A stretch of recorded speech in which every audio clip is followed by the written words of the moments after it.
समस्या से जूझना शुरू हो गया, वो है कि लो टेस्टोस्टेरोन। देखो क्या होता है कि टेस्टोस्टेरोन का मान लो अगर हम लोग लोअर लिमिट पकड़ते हैं 300 यूनिट्स, तो आजकल देख रहे हैं यूनिवर्सिटी स्टूडेंट का टेस्टोस्टेरोन आ रहा है 350, जबकि उनको रहना चाहिए 550 पे। तो इस प्रकार टेस्टोस्टेरोन शुरू से ही कम चल रहा है यूथ में ही। तो जब तक ये 40 साल के लोग होते हैं, तब तक ये टेस्टोस्टेरोन भले ही 300 पर ही रह जाए, मगर ये बेकार माने इनइफेक्टिव हो जाता है। टेस्टोस्टेरोन के दो हिस्से होते हैं, एक इफेक्टिव टेस्टोस्टेरोन, एक रेजिस्टेंट और इनइफेक्टिव टेस्टोस्टेरोन। तो इनइफेक्टिव टेस्टोस्टेरोन बनता जा रहा है। बहुत सारे कारण और भी हैं, स्ट्रेस बहुत है। ये जो टेस्टोस्टेरोन की क्राइसिस है ये बढ़ जा रही है, क्यों? क्योंकि साथ ही साथ ईस्ट्रोजन लेवल भी बढ़ जा रहा है, और टेस्टोस्टेरोन घटना और ईस्ट्रोजन का बढ़ने का मतलब पहली बात होती है बीमारियां कई प्रकार की, जैसे कि कैंसर, कॉमनली इनफर्टिलिटी हो जाती है, और भी प्रेशर, टेंशन, ब्रेन डैमेज, कई प्रकार की बीमारियां होती हैं। ब्रेन डैमेज से मेरा मतलब है कि साइकोलॉजिकल बीमारियां, खूब ज्यादा एंगर, खूब ज्यादा स्ट्रेस, खूब ज्यादा डिप्रेशन वगैरह। तो ये है सर आज की हमारी देश की स्थिति। हम लोगों ने इरेक्टाइल डिसफंक्शन पे एक जबरदस्त इलाज निकाला है, जो मतलब जब इलाज तो नॉर्मल है, लेकिन उससे फायदा बहुत अच्छा हो रहा है, जबरदस्त फायदा लोगों को आ रहा है, और वो उसको बोलते हैं हम लोग 3 डे ट्रीटमेंट प्रोग्राम।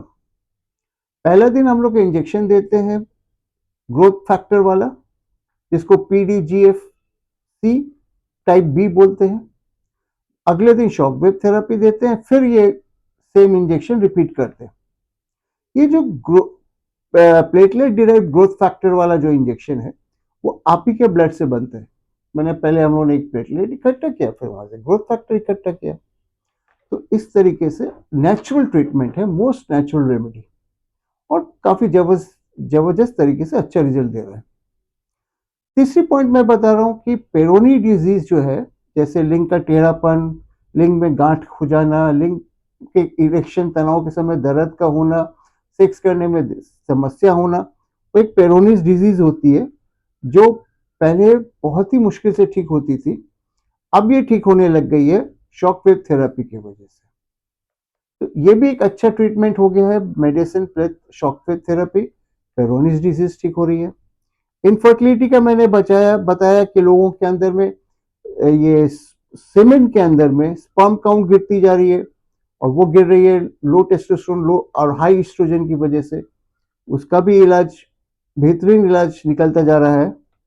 उसके बाद मैं बता रहा हूं कि जैसे आदमी 40 साल का हो जाता है, तो क्या होता है कि 10 साल 15 साल काम करने के बाद, 6 घंटे 7 घंटे बैठे रहने के बाद, उसके लिंग में ब्लड सर्कुलेशन की कमी आने लगती है।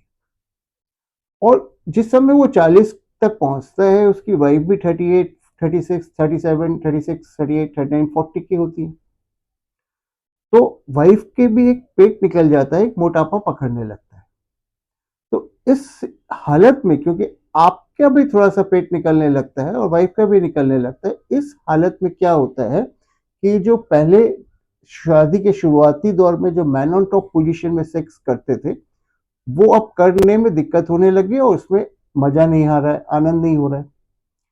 तो लोग ने 40 साल के बाद में लोगों को हम लोग बताते हैं कि आप डॉगी स्टाइल में शिफ्ट हो जाइए। मगर डॉगी स्टाइल करने के लिए आपको ज्यादा मजबूती चाहिए लिंग के अंदर। वो मजबूती आती है इस ग्रोथ हार्मोन इंजेक्शन के साथ, ग्रोथ हार्मोन फैक्टर के इंजेक्शन के साथ। ये भी इसको PDGFC बी टाइप बी बोला जाता है। इस इंजेक्शन के साथ, कुछ नेचुरल दवाइयों के साथ, आप एक अच्छा रिजल्ट पा सकते हैं, और अपनी सेक्स लाइफ को भी आगे बढ़ा सकते हैं। सेक्स लाइफ के साथ बुढ़ापा कनेक्टेड होता है। जैसे ही सेक्स लाइफ खत्म होती है, जीवन की रंगीनियां कम होने लगती है, बुढ़ापा शुरू हो जाता है। इसलिए सेक्स को कभी खत्म मत होने दीजिए। तो ये कुछ बातें हैं जो बहुत गंभीर हैं, और इनको ठीक तरीके से आप समझिए, आप सभी को फायदा होगा। नमस्कार, धन्यवाद।